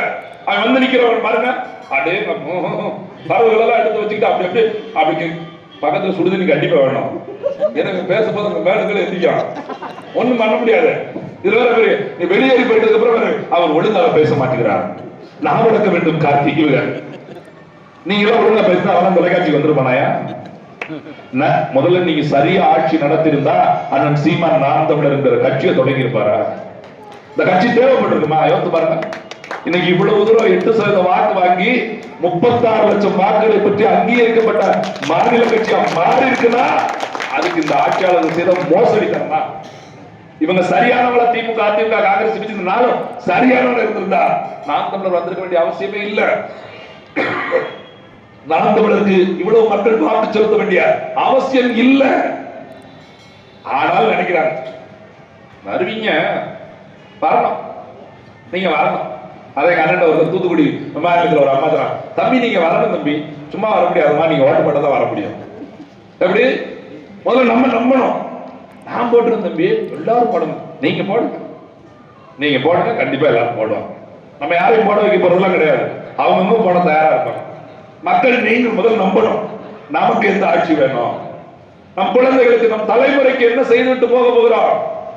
நல்ல 4 வீடு கட்டி வச்சுட்டா இருந்துட முடியுமா? நில உச்சவரம்பு சட்டம் ஒன்று கொடுத்து அவங்க வீடு பறி போயிடும். 1000 கோடி சொத்து சேர்த்து வச்சா அதுல ஒரு சட்டத்தை போட்டா போயிட்டு போயிடும். நாட்டில் நாம என்ன இருந்தாலும் இல்லைன்னா கூட இந்த பிள்ளை வளர்ந்து பாருங்க. அதுக்கு இந்த அரசாங்கம் சரியான அரசாங்கம் இருந்தா உங்கள்ட்ட எதுவுமே இல்லைன்னா கூட நல்ல கல்வி இந்த அரசாங்கம் கொடுக்கும். அதனால அண்ணன் சொல்றாரு, குழந்தைகளுக்கு நல்ல கல்வி, கல்விக்கு ஏற்ற வேலை, அவன் படிப்பு கொடுக்குறோம், அவன் படிப்புக்கு ஏற்ற வேலை, அந்த வேலைக்கு ஏற்ற ஊதியம், அந்த ஊதியத்தை கொண்டு கௌரவமா பொழைக்கிற பொழப்பு. இப்படி 1000 ரூபாய்க்கு கையெழுந்துற பிச்சை எடுக்கிற பொழப்பு வேண்டாம், வேண்டாம். எதுக்கு பிச்சை எடுக்கணும்? எதுக்கு இந்த அரசாங்கம் இலவசம் எப்ப தரணும்? எப்ப தரணும்? கொடுங்க, கொடுக்கலாம், ஆமா கொடுக்கலாம், ஓசி கொடுக்கலாம், எப்ப கொடுக்கலாம்? எல்லாம் முடிஞ்சு, வரியெல்லாம் வரியே இல்ல, கடனே இல்ல, 9 லட்சம் கோடி கட்டிட்டா வரியே போட முடியல, எல்லாம் முடிஞ்சு போச்சு, மிச்சம் கிடக்கு 1.5 லட்சம் கோடி தெருவில் நடந்த மாதிரி கிடக்குது. எல்லாம் பெட்டி கிட்டி எல்லாம் கொடுத்தது போய் மிச்சம் இருக்குயா, வீட்டுக்கு 500 ரூபாய் கொடுத்து விடுதேன், அப்படி கொடுத்துருயா, அப்படி குடு மனசுல எல்லாம். நான் முதல் லைன்ல வந்து வாங்க தயாரா இருக்கீங்க, நாங்களே வந்து நிக்கிறோம், கொடுக்க முடியுமா? அவ்வளவு கடனை வச்சுக்கிட்டு நாட்டை எப்படி கொண்டு வருதுல கேட்டா, பள்ளி குழந்தைகளுக்கு இன்னும் சீரமைக்க முடியல. பள்ளிய அரசு பள்ளிகள எல்லா பள்ளிக்கூடத்திலும் கழிவறை வசதி இல்ல. பெண் பிள்ளைகள் எப்படி போவாங்க? கொஞ்சமாவது மண்டல மூளை இருந்தா பேசுவானா? என்ன சொல்றா தெரியுமா? கஜானா காலியா இருக்குங்க, கஜானா காசு இல்ல, தன்னார்வலர்கள் வாங்க. எது? ஊரில் இருக்கிற தன்னார்வலர்கள் உங்க காசை கொடுங்க, பள்ளிக்கூடத்துல கழிவறை கட்டணும். அத மானம் கட்டவங்களா? ஒரு கழிவறை கட்டத்துக்கு நாட்டு விடுதலை ஆகி 70 ஆண்டுகள் ஆகி போச்சு. நீங்க ஆட்சிக்கு வந்து 6 முறை 7 முறை ஆட்சியில உட்காந்துட்டீங்க, இன்னும் அரசு பள்ளிக்கூடத்துல ஒரு சுத்தமான கழிவறை ஏற்படுத்தி தர முடியல உங்களால. நீங்க தான் சொல்றீங்க மாறுதற்றம், எங்க ஆட்சி பாடி எந்த ஆட்சியாவது வருமா? வருமா? உங்க வீட்டுல கழிவறை இல்லாம ஒரு 4 நாள் இருந்து பாருங்க பாப்போம். போற தங்குற இடங்கள்ல அறைகள்ல ஒரு மீடியமான அறையில தங்கி பாருங்க பாப்போம். அப்ப நாம தான் உணர்ந்து கொள்ளணும். எல்லாவற்றுக்கும் மேல எதுக்கு நாம் தமிழர் வேணும், நாம் தமிழர் ஆட்சி வேணும்னு ஒரு சொல்றேன் கேட்டுங்க. 2 நாளைக்கு முன்னாடி நினைக்கிறேன் 3ஆம் தேதி, எது 2 நாளைக்கு முன்னாடி 3ஆம் தேதி செம்மொழி நாள் அறிவிச்சாங்க தெரியுமா? முதலமைச்சர் கருணாநிதி அவர்களின் பிறந்த நாளை செம்மொழி நாள் என்று அறிவிக்கிறார். நினைச்சு பாத்துங்க, செம்மொழி நாள் அப்படின்னு அறிவிக்கணும்னா எங்கள் ஐயன் தேவனை பாவாணன் பிறந்த நாளை தான் அறிவிக்க வேண்டும். இந்த மொழி நான் பேசுகிற தாய்மொழி எல்லா மொழிகளுக்குமான வேர் சொல்லை கொண்டிருக்கிறது என்று முதலில் எல்லா மொழிகளையும் படித்து கற்றுணர்ந்து ஆய்விருந்து சொன்னவன் எங்க ஐயன் தேவநாய பாவாணன் தான். அவரை சாகர வரைக்கும் மறைத்திருந்தவர் கருணாநிதி. இன்னைக்கு செம்மொழி அப்படின்னு சொல்லி அந்த நாளை படிக்க கொடுங்க. இதை உடைக்கிறதுக்கே முதல்ல ஏன்னா வரலாறு முக்கியம். நாம எல்லாரும் எதுக்கு சண்டை போடுறோம்? எதுக்கு வீரம் பேசுறோம்? பக்கத்து வீட்டுக்காரன் ஏன் போட்டி போடுறோம்? நாங்க எப்படி பரம்பரை தெரியுமா? எங்க ஐயா யாரு தெரியுங்களா? எங்க சியா யாரு தெரியுங்களா? என் மாட்டை யாரு தெரியுங்களா? என் மூட்டை யாரு தெரியுங்களா? என் ஓட்டை யாரு தெரியுங்களா? ஏன் பேசுறோம்? பரம்பரை, நம்ம கௌரவம், நம்ம மானம், நம்ம வரலாறு, நம்ம இலக்கியம் எல்லாம் அதெல்லாம் இருக்குது. நாம எப்படி வாழ்ந்திருக்கோம் அப்படின்னு சொல்றோம். அத்தனை உடைச்சு நம்ம வரலாறு மொத்தத்தை அழிச்சு இவங்க வீட்டு வரலாறா வச்சுக்கிட்டு இருக்கிறாங்க. நினைச்சு பாருங்க, தமிழில் இருந்துதான் பிறந்தது கன்னடங்கிறான். உண்மை அதுதான், ஒத்துக்கொள்ள மறுக்கிறான் கன்னடன். யோசிச்சு பாருங்க, உண்மையை கூட ஒத்துக்கொள்ள மறுக்கிறான். ஆனா இன்னைக்கு நாட்டுல இங்க என்ன நடந்துட்டு நினைச்சு பாருங்க, யோசிச்சு பாருங்க. நம்மளோட அடையாளம் அத்தனையும் அழிச்சு இப்ப வரும்போது பாக்குறேன் அந்த பதாகையில எங்க ஐயா தலைவர் பிரபாகரன் அவர்களோடு சேர்த்து ஒரு படம், வாவு சிதம்பரனார் படம். எத்தனை பேருக்கு தெரியும் வாவு சிதம்பரனார் பத்தி? வாவு சிதம்பரம் இன்னைக்கு எங்க வச்சிருக்கிறாங்க? ஒரு சாதிக்குள்ள கொண்டு போய் அடைச்சு வச்சிருக்கிறாங்க. வாவு சிதம்பரனார் அவர்கள் சாதிக்குள் அடைக்க வேண்டிய தலைவரா? 40 ஆண்டு காலம் சிறையில் கழித்த ஒரே விடுதலை வீரன் ஐயா வாவு சிதம்பரனார் மட்டும்தான். இந்திய விடுதலை போராட்டத்திலேயே 40 வருஷம் சிறை கொட்டில் இருந்தவங்க. நாடு வைக்கிற சிலைகள் வஉசி சிலைகளாக மட்டும்தான் இருந்திருக்கணும். அப்படிதான் இருந்திருக்கணும். சிலை இருக்குதா? தமிழ்நாட்டில் இருக்குதா? துறைமுகத்துல ஒரு சிலை இருக்குது, தொட்டாச்சினிக்கு மாதிரி இருக்குது. மாலை போடும்போது தூரம் மருந்து தள்ளி போடுங்க, விழுந்துரும். அங்க வச்சிருக்கா, தூத்துக்குடி மாவட்டத்தில் பிறந்தாருங்க. வேற எங்கேயாவது வச்சிருக்காங்க சொல்லுங்க பார்ப்போம். ஜெயலலிதாவுக்கு எத்தனை சிலை, கருணாநிதிக்கு எத்தனை சிலை, எம்ஜிஆருக்கு எத்தனை சிலை, பெரியாருக்கு, இவே ராமசாமிக்கு எத்தனை சிலை, அண்ணாவுக்கு எத்தனை சிலை, எத்தனை சிலை? இவங்கெல்லாம் என்னென்ன ஜெயில இருந்தாங்க? எந்த நாட்டின் விடுதலைக்காக பாடுபட்டாங்க? மக்களாட்சி தத்துவம் நடைபெறுகிற போது மன்னர் போல உட்கார்ந்துட்டு இருக்கா. அன்னைக்கு ஆங்கிலேய கொடுமை, ஆங்கில ஆட்சி நம்மை அடிமையாக ஒடுக்கி ஆங்கிலேயர்கள் ஆண்டு கொண்டிருக்கிற போது நாட்டின் விடுதலைக்காக 40 ஆண்டு காலம் சிறை. சும்மாதான் சிறை கிடையாதுங்க. காந்தியில இருந்து 50 பேர் பேசுறீங்களா? சர்தார் வல்லபாய் படைக்கு 3000 கோடியில செலவழிக்கிறான், காந்திக்கு கொண்டு வர, பட்டேல கொண்டு வர, அவங்கிறா இவங்கிறா சிவாஜிங்கிறா. அதெல்லாம் ஒரு மண்ணாங்கட்டி கிடையாது. 40 வருஷம் எவனும் சந்திக்காத சிறையை சந்தித்தது. மாடு இழுக்க மறுத்த செக்கை இழுக்க வைத்தான் ஆங்கிலேய. இந்த நெல்லு முட்டை சாக்கு, கோணி சாக்கு, அதுதான் உடுப்பு. தட்டுல சோத்த போட்டு அப்படியே எரிஞ்சிருவான், மண்ணோடு கலந்து போயிடும். அதுதான் சாப்பிடணும். அப்படி மண்ணு கலக்கல் வச்சுங்க, மிளகா பொடி அளவுக்கு காரம் இருக்கும், அதெல்லாம் சாப்பிடணும். 40 ஆண்டு காலம் எப்படி கழிச்சிருப்பாரு நினைச்சு பாருங்க. இப்படி ஒரு கொடுந்தண்டனை இந்திய சுதந்திர போராட்ட வரலாற்றிலே ஒருத்தருக்கும் கிடைக்கப்படல. ஏன் வாபசி கிடைச்சது தெரியுமா? எல்லாரும் போராடினா. ஆமா போராடினா, நானும் விடுதலைக்கு போராடின, விடுதலைக்கு போறேன். அவன் இடத்துக்காக போராடினான். எது? அவன் இடத்தை காப்பாற்றுவதற்காக அத்தனை பேர் போராடினா. உறவுகளை உணர்ந்து கொள்ளுங்க. ஆங்கிலன் எங்கு அடித்தால் ஆங்கிலன் வந்த வழி திரும்பி போவான் என்பதை உணர்ந்து இந்த கடல் வாணிபத்தை கைப்பற்ற வேண்டும் என்பதற்காக சொத்தவிட்டு வந்தவன் போனான் காசு வாங்கி பெரிய ஜமீன்தாருங்க வஉசி. பிச்சைக்கார கிடையாது, பெரிய ஜமீன்தார், நிலச்சுவாழ்ந்தாரு. அம்பிட்டு காசையும் வித்து பாரிஸ்ட் பட்டம் பெற்ற ஒரு வழக்கறிஞர் பட்டம் பெற்ற லண்டன்ல அந்த பட்டத்தை கூட புறக்கணிச்சாங்க, எடுத்துட்டாங்க.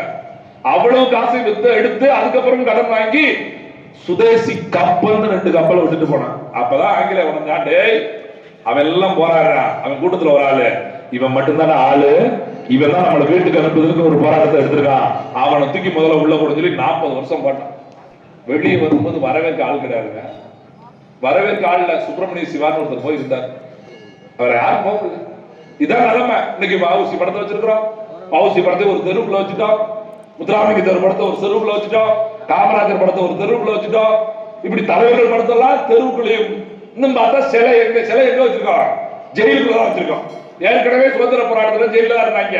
இப்ப முக்கு கம்பிகளை வச்சு கேட்டா செருப்பு மேல போட்டுருவாங்க, சாணியை கொண்டு எரிஞ்சிருவாங்க. ஏன்னா கருணாநிதி சாலையை பார்த்த சிலையை பார்த்தாலும் அப்படியே சந்தன ரீம் தோன்றா. எனக்கு தோணுது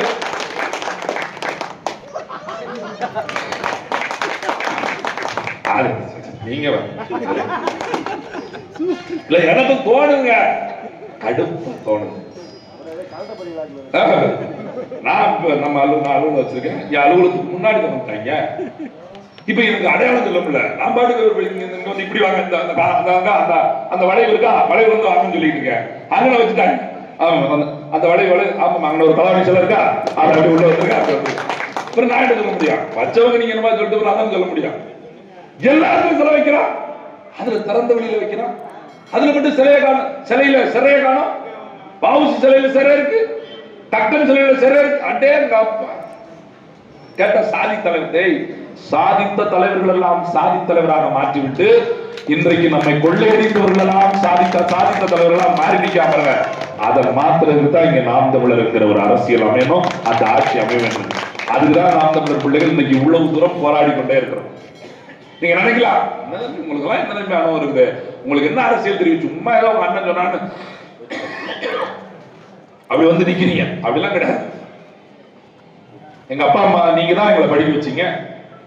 இந்த வஉசியோட வரலாறு நீங்க கொடுத்த காசு எல்லாம், நீங்க 2 பள்ளிக்கூடத்துலாம் நாங்க படிச்சுக்கிட்டோம். 5 மார்க் எழுதுறதுக்காக மட்டும் படிக்கலைங்க, இந்த நாட்டின் அறிவை திறப்பதற்காகவும் படித்துக் கொண்டோம். அதனாலதான் இன்னைக்கு மேடையில வந்து நிற்கும்.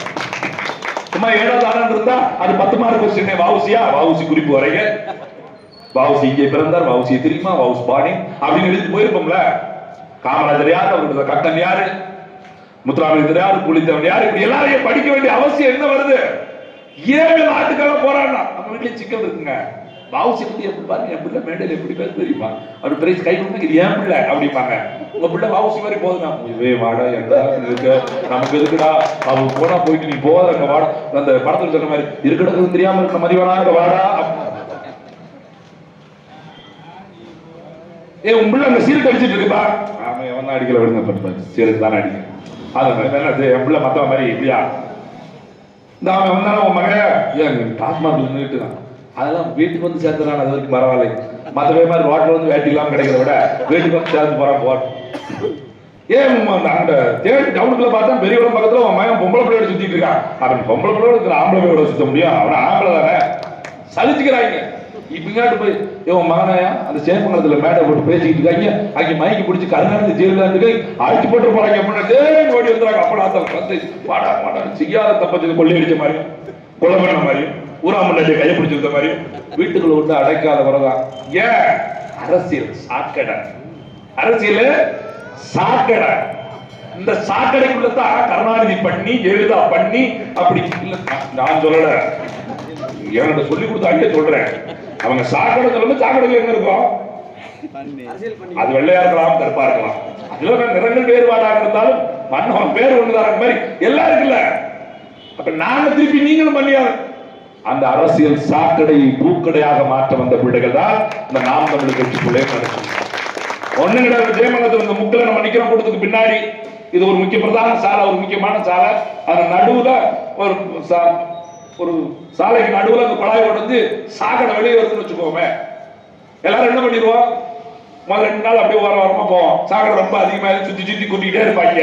அப்புறம் இந்த பாதைகளே வரக்கூடாதுன்னு சொல்லி பாதையை பண்ணி சுத்தி அனுப்பிட்டு இந்த பேர் வச்சு ஊராட்சின்னு பார்த்து அங்க இருந்து 2 பேர் அழைச்சுவாங்க. காக்கி டவுசர் சட்டையெல்லாம் போட்டு ஒரு 4 பேர் வந்து எந்த சாக்கடையை பார்த்து கொசு வருதுன்னு சொல்லிட்டு மூக்க பிடிச்சிட்டு போனோம்ல, அந்த சாக்கடைக்குள்ள மூக்கு மட்டும் இல்ல தலையும் உள்ள நுழைச்சு அந்த சாக்கடை அடைப்பை சரி பண்ணதுக்கு அப்புறம் தான் அந்த பாதையிலே நம்ம போக முடியும். பாருங்க, ஒரு சாக்கடை அடைப்புக்கே நம்மளால தெருக்குள்ள போக முடியலையே, இந்த அரசியலே சாக்கடையா இருந்தா இதை மாற்றாமல் நாம் என்ன வேலை பார்க்க முடியும் என்பதை அறிவார்ந்த பெருமக்கள், எங்களை பெற்றவர்கள் நீங்கள் தான் சிந்திச்சுக்கிறோம்.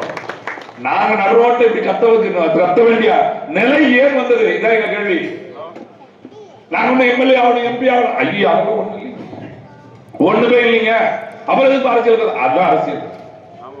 எம்எல்ஏ ஆகி எம்பி ஆக வரலனாலும் கூட அடிப்படை அரசியலை மாற்ற வேண்டிய அவசியம் இருக்கிறது. அரசியல் மக்களுக்கானது, ஆம் எங்களுக்கானது. இந்த அரசியல் நாங்க செய்யாம யார் செய்யறது? அரசியல் செய்யறதுக்கே சில குடும்பம் உட்கார்ந்துட்டு இருக்குமா? இவங்கெல்லாம் அரசியல் செய்யறதுக்கு பிறந்து போட்டவங்க, நாங்க அவங்ககிட்ட வாழ்றதுக்கே பிறந்தவங்களா?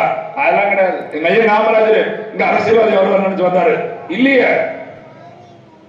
வெறும் 4-5 வருஷம், ஒரு 7 வருஷம் நினைக்கிறேன், 9 வருஷம் அவன் செஞ்ச சாதனைக்கு இந்த நம்ம இவள் அப்படி வச்சா கூட முடியாது. ஒண்ணு அவன் கட்டின பாலம் எல்லாம் பாருங்க, அவங்க கட்டின அணையெல்லாம் பாருங்க. நம்ம ஊர்ல உள்ள இங்க வைகை, தேனி மாவட்டத்துல வைகை போய் பாருங்க, அப்படி இருக்குது. கம்பீரமா நிக்க பாருங்க, அவ்வளவு கம்பீரமா. எத்தனை தொழிற்சாலை எங்க ஊர் பக்கம் சிறுவத்தூர், அந்த ஒரு கூட்டுறவு நூற்பாலை, அந்த நூற்பாலைக்கு ஒரு வரலாறு இருக்குது. இன்னைக்கு நாம பேசிட்டு இருக்கோம்ல லஞ்சம், அப்ப கமிஷன் அந்த நேரத்துல 10 நூற்பாலைக்கு காமராஜர் கையெழுத்துறாரு. கூட்டுறவு உதவியாளர் வந்து சொல்றாரு, அந்த வெளிநாட்டு நிறுவனத்தில் பேசிட்டு வந்து சொல்றாரு, ஏன் 10 நூற்பாலை போட்டுக்கணும் இல்லையா, அந்த கம்பெனியோட பேசியாச்சுங்க, பேசி முடிச்சு நமக்கு 2 லட்ச ரூபா ஒரு கமிஷன் இருக்குன்னு சொல்லியிருக்காங்க அப்படின்னு சொல்றாரு. இன்னொரு அவங்களை கூப்பிடுறாரு, கமிஷன் நாட்டுக்கு தேவையில்லை, அதுல ஒரு நூற்பாலை போட முடியுமான்னு பாரு அப்படின்னு சொல்லிட்டு இலவசமா புதுசா ஒரு நூற்பாலை கமிஷன் காசுல, யாரு ஒரு முதலமைச்சர் பாருங்க, கமிஷன் காசுல ஒரு நூற்பாலை விட்டு 10,000 பேருக்கு வேலை கொடுத்தவங்க முதலமைச்சர் காமராஜர். அந்த காமராஜரை எரும மாட்டுக்கு இணையா பேசின ஒரு கருணாநிதி. நினைச்சு பாருங்க. திமுக வரலாறு கேளுங்கள, திமுக வரலாறு என்னன்னு கேளுங்க. நம்முடைய தாத்தன் மாட்டனுக்கு இல்லாத வரலாறா? நம்முடைய தாத்தன் மாட்டனுக்கு இல்லாத வரலாறா? கிடையாது. ஆனா என்ன, நம்ம வரலாறு மறைக்கப்பட்டிருக்கிறது. நம்மளெல்லாம் சொல்ல, நம்மள சாதியாகவும் மதமாகவும் பிரித்து பிரித்து பிளந்து நம்ம ஒன்னா இருக்க போறோம் தெரிஞ்சு வச்சுக்கோங்க. எல்லாம் ஒன்னா இருக்குன்னு சொல்லுதான், முன்னாடி இருக்கான் பாத்தியா, அந்த சாதி பேரா இருக்கேன், ஆமா ஒன்னா 100 பேர் இருக்கும்போது இப்படி வரிசையா தான் உட்கார முடியும். ஆனா முதல் சர்ச்சையில உட்கார்ந்துருக்கு அந்த பச்சை சட்டக்கார பையன் எவன் பாத்தியா, அந்த பக்கத்துல பஞ்ச சட்டக்கார பையன் எவன் பாத்தியா, ஆமாடா முதல் 4 பேர் தான் உட்கார முடியும் அப்படின்னு அடிச்சு சொல்லியிருந்தா அன்னைக்கே செவிட்டுல கேட்கிற மாதிரி அடிச்சு சொல்லி தான் போயிருப்பான். நம்மளுக்கு ஆமல்ல என்ன இருந்தாலும் உட்காரு சொல்லிட்டு பச்சை சட்டக்காரன் முன்னாடி போய் உட்காந்துருக்கான், அவன் இந்த திருக்கார பயலாச்சே அப்படின்னு யோசித்த பாருங்க. அங்க வீழ்ந்தது தமிழ். சாதி பெருமை பேசுவான், நம்மளதான் பேசுவான். உங்க சாதிக்காரன் எத்தனை பேர் இருக்கீங்க இந்த ஊர்ல, அந்த சாதிக்கு போய் தலைவர் குடிக்கீங்க, நீங்க இருக்க மாட்டீங்கம்மா. இத்தனை வருஷமா எவன் தலைவர் யோசித்து பாருங்க. தமிழ் சாதி இல்லாத ஒருவர், தமிழ் சாதி இல்லாத ஒருவர் நாட்டின் முதலமைச்சராக உட்கார்ந்துட்டு போயிட்டாங்க. நமக்கெல்லாம் உரைக்கவே இல்லை ஒண்ணு இல்லைங்க. நம்ம மாவட்டமே சாட்சி. கடைசியா பேசி முடிக்கிறேன். அதிமுக நிலைமை இன்னைக்கு என்ன? அதிமுக நிலைமை என்ன? அம்மையார் ஜெயலலிதா இருக்கிற வரைக்கும் அதிமுக ஒன்றாக இருந்தது. தமிழர் அல்லாத ஜெயலலிதா எல்லாரும் இப்படி அங்க மீசை இருக்கு மீசை இல்ல அதெல்லாம் மேட்சிங் கிடையாது. இப்படி அம்மா செத்து போச்சு, அந்த அம்மையாரு செத்து போச்சு. எடப்பாடி அணிங்கிறாங்க, வாபிஎஸ் அணிங்கிறாங்க, தினகர அணிங்கிறாங்க, இங்கிட்டு தினகர வர இன்னைக்கு வேற அமித்ஷா அவர்களை எங்களை ஒன்று சேர்க்க வந்திருக்கிறார். அடே பரமாத்மா. தேர்தலின் மக்களை எல்லாம் ஒன்று கூட்டுவதற்கு அமித்ஷா வந்திருக்கிறார். அடி இருக்குன்னு நினைக்கிற தேர்தல் நினைச்சு பாருங்க. ஏன் இங்கிட்டு இவர் பெருசா ஏன் ஜாதிங்க, அங்க அவர் நாங்க சேலத்து மாம்பழம் எங்கதான் அப்படிங்கிற அவரு ஊடகம் 2 தான். சின்னம்மா வராங்க, இங்கிட்டு தினகர வராங்க. ஒரு கட்சி என்ன எல்லாமே ஆச்சு, 4 தமிழ, எடப்பாடி தமிழ, ஓபிஎஸ் தமிழ, தினகரன் தமிழ, சசிகலா தமிழ, 4 தமிழ ஒன்னாவது ஒரு கட்சிக்கு தலைவர் தமிழன் ஆக முடியல. இந்த 4 தமிழனே காலில் வச்சு மிஞ்சுக்கிட்டு ஜெயலலிதா அப்படின்னு இருக்கு. இவங்க பார்க்கும்போது பத்திரகாளி மாதிரி நடிச்சுட்டு பயந்துட்டே இருக்காங்க. எதுக்கு? அது தமிழச்சு கிடையாது. நம்ம ஆளுக்கு ஒரு சிக்கல், உளவியல் சிக்கல். எவனா வெளியூர்கார வந்து வச்சுக்கிறேன், உள்ளூர்க நீ பக்கத்துக்கார போடா எனக்கு தெரியும் அப்படிங்கிற மாதிரி. சொந்த வீட்டுக்குள்ளே நம்பவே மாட்டாங்க. மட்டந்தடி பேசுவாங்க. அதான் ஊர்ல சொல்லுவாங்க உள்ளூர் மாடு மலப்புன்னு கிடைக்காத குறைய சொல்றாங்க நினைக்கிறேன். உள்ளூர் மாடு விளைவா அது மாதிரி சொந்த நாட்டில் தமிழனுக்கு மரியாதை இல்லை. ஏன்னா இங்க யாரும் தமிழனே அல்ல. நல்ல தமிழ் பேர் வைக்கிறது இல்ல, நல்ல தமிழ்ல பேசுறது இல்ல. தமிழ் கருணாநிதி ஆட்சி காலத்துல இருந்து பேர் வச்சான். எங்க ஊராட்சி அலுவலகம், மாநகராட்சி அலுவலகம், பேரூராட்சி அலுவலகம், எல்லா கட்டடத்திலையும் அங்க தமிழ் வாழ்ச்சு நாட்டுல. அதனாலதான் தமிழன் பேச பிச்சிருக்கான். நாம் தமிழன் ஒரு கட்சியா 2014 ஆரம்பிப்பது இப்பதான் சொல்லலாம் நான் தமிழன் அப்படின்னு இப்ப பேச ஆரம்பிச்சிருக்கேன். ஏன் 15 வருஷமா ஒரு கட்சி மேடையில அரசியல் பேசுறத தவிர்த்து அறிவியலை ஊட்டி உணர்வை ஊட்டி இன்னைக்கு இந்த இடத்துல நிக்கிறான். நான் அதை ஒரு சில நண்பர்கிட்ட சொல்லிட்டே இருப்பேன். எங்க ஐயா தேவநாய பாவலர் மொழியை கண்டுபிடிச்சான். இந்த மொழிதானா தொடக்கம், மொழிக்குதான் எல்லா பேர்ச்சலும் இந்த மொழிக்கு அடக்கம் அப்படின்னு கண்டுபிடிச்சான். அவருடைய சிஷ்ய பிள்ளை யாரு? தேவநாய பாவலருடைய சிஷ்ய பிள்ளை. மொழிங்க யாரு? அவருடைய சிஷ்ய பிள்ளை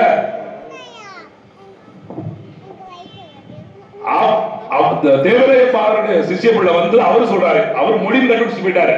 அந்த மொழியை காப்பாற்றுறதுக்கு யார் வேணும்? ஒரு இனம் வேணும். அந்த இனம் சும்மா இருக்கக்கூடாது, இனம் எழுச்சி கொள்ளணும் அப்படின்னு சொல்லி இனம் எழுச்சி கொண்டார். அது மாதிரிதான் தேவநாய பாவனை தான் என் தலைவன் பிரபாகரன். இந்த மொழி எப்படிப்பட்ட மொழி, இந்த இனம் எப்படி கண்டுபிடிச்சா அந்த இனம் எழுச்சி கொள்வதற்கு பாவலர் பெருஞ்சித்ராவை போல எங்கள் அண்ணன் சொந்தமிழன் சீமான் இன்றைக்கு தெருக்கள் தோறும் முழங்கி இன எழுச்சி கொண்டுதான் வெறும் 4 லட்சம் ஓட்டு இந்த இடத்துல இன்னைக்கு 36 லட்சம் மக்கள் நாம் தமிழரை ஆதரித்திருக்கிறாங்க. நான் சத்தியப்பட்டு சொல்றேன், இந்த தேர்தலில் நாம் தமிழர் கட்சி மிகப்பெரிய பங்கு வரும். நாம் தமிழர் அல்லாமல் இந்த சட்டமன்றம் அமையாது என்கிற இடத்திற்கு நாம் தமிழர் உருவாகும். அதற்கு உங்கள் வாய்ப்புகளை தர வேண்டும் என்ற வாய்ப்புக்கும் வாய்மொழி கேட்டமைக்கு நன்றி வணக்கம். நாம் தமிழர்.